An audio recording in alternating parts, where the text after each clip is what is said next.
Let's get one thing straight. Google isn't just using AI, they're architecting the entire AI universe. From chips to chatbots to chemistry breakthroughs, they've got their digital fingerprints on everything. You might think of Google as just that search engine. That's cute. They're actually a full stack AI empire. One that's quietly shaping how billions of us live, work, and Google. And today, you and I are gonna see behind the curtain of what's the magic really about. And by the end, you'll know exactly how Google AI stack works, why it works, and what makes it work and makes them really rich and make a lot of profit in the process. So let's get started. So the first thing is AI agents. It's Google's digital workforce. You've met ChatGPT, cool, but Google just showed up at the party with Gemini. Think a chatbot that just doesn't talk, it listens, reasons, plans, and multitasks. And it could book your trip while summarizing your Google Gmail inbox. Yeah, that's Gemini. Gemini is Google's flagship AI model. And it's not just a text-based model, it's actually multimodal, meaning that it could understand text, images, audio, code, and even maps. You could ask it, plan me a birthday trip with vegan food near hiking trails and make sure it fits my calendar. Gemini could do it in an instant. That's the genius of Gemini and a multimodal model.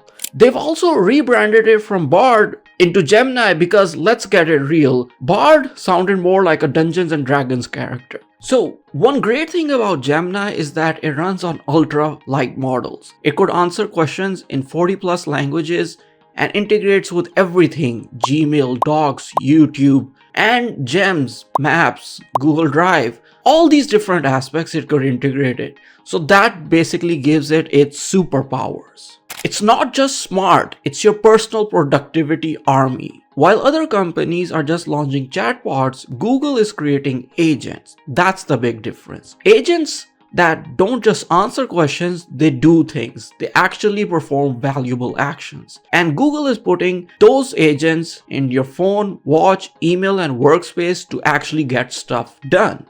The second aspect that we're going to talk about is search and ads. This is where Google makes its money, real money. So now let's talk about cash, because if AI were a business strategy, it actually is. It's where it prints money and gives Google its $1 trillion plus evaluation. In search, Google uses AI models like BERT, Gemini, and RankBrain to read your mind. Seriously, you search that movie with the space guy and love plot, it gets it. Semantic search, generative answers, and an AI overview, that's Google flexing their AI muscle. Their new AI overview summarization technology summarizes different complex topics at the top of your search results, which basically means less clicking, more knowing.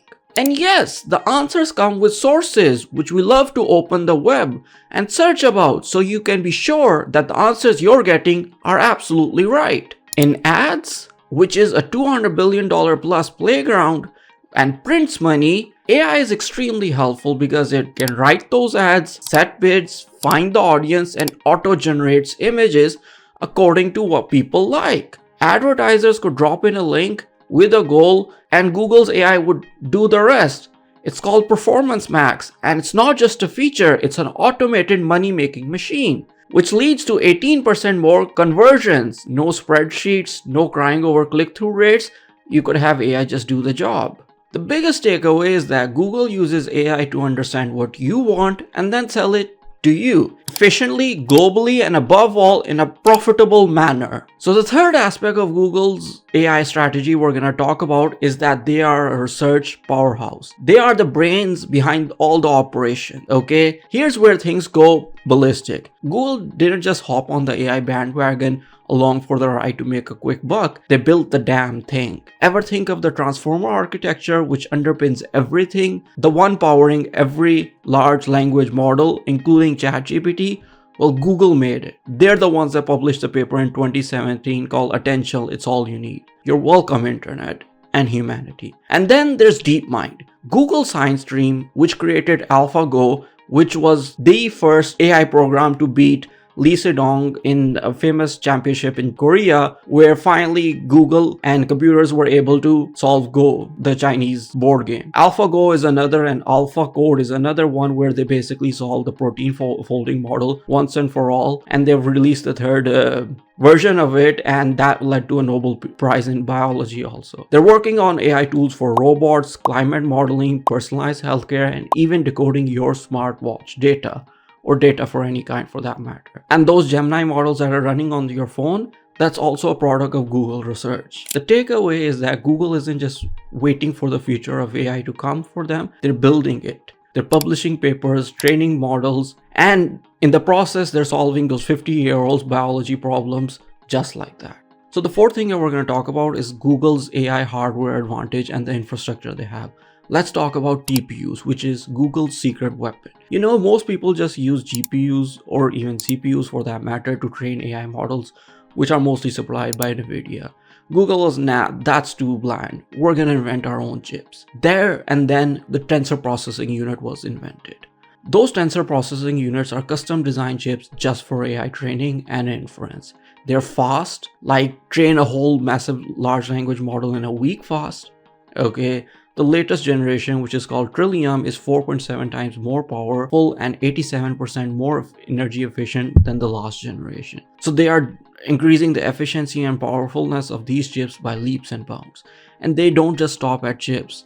Google has built entire AI supercomputers inside carbon-cautious data centers, network with optical fibers so fast that it makes your home Wi-Fi cry. They're not just using AI to provide services, but they're also using AI to reduce the cooling requirements and the energy requirements of those data centers. And the best part is that all those AI services is available to you via Google Cloud Platform. So even startups, competitors, enterprises, and individuals could use Google's AI's infrastructure. The biggest takeaway is that Google just doesn't do AI, they power it. They build the hardware, the software, and everything in between that makes it possible. The buildings, the models, the people, the talent, basic infrastructure, be it research papers or commercial products. The big picture is that Google AI business model is making billions. So let's zoom out. What happens when you own the chips, aka the TPUs, the algorithms, like the transformers, the products like search, Gmail, YouTube, Maps, the platforms like cloud, Android, and the data centers that power it all and make it all possible. You don't just play the AI game, you set the rules. That is Google's real competitive edge. They have got an AI flywheel. Research fuels better models, models improve products, products generate data, and data improves the next generation models, and the flywheel continues. And all of this is not just for fun, it's for scale. Billions of users, trillions of interactions, and a giant moat that just keeps competitors scrambling. Google's AI ecosystem isn't just a stack, it's a fortress that makes it really hard for anyone to catch up or even compete with them. So the next time someone says, oh Google, they just do search, you'll know better. They're building the AI engine of the future and renting out the horsepower via GCP, Google Cloud Platform, that you could use today. So whether you're asking Gemini for dinner ideas, running ads, or decoding proteins, Google AI is already there, running in the background, owning the stack, and quietly shaping the whole world and mankind as we know it. Thanks for watching this video, and subscribe for more analysis and deep dives with AI. Thank you very much.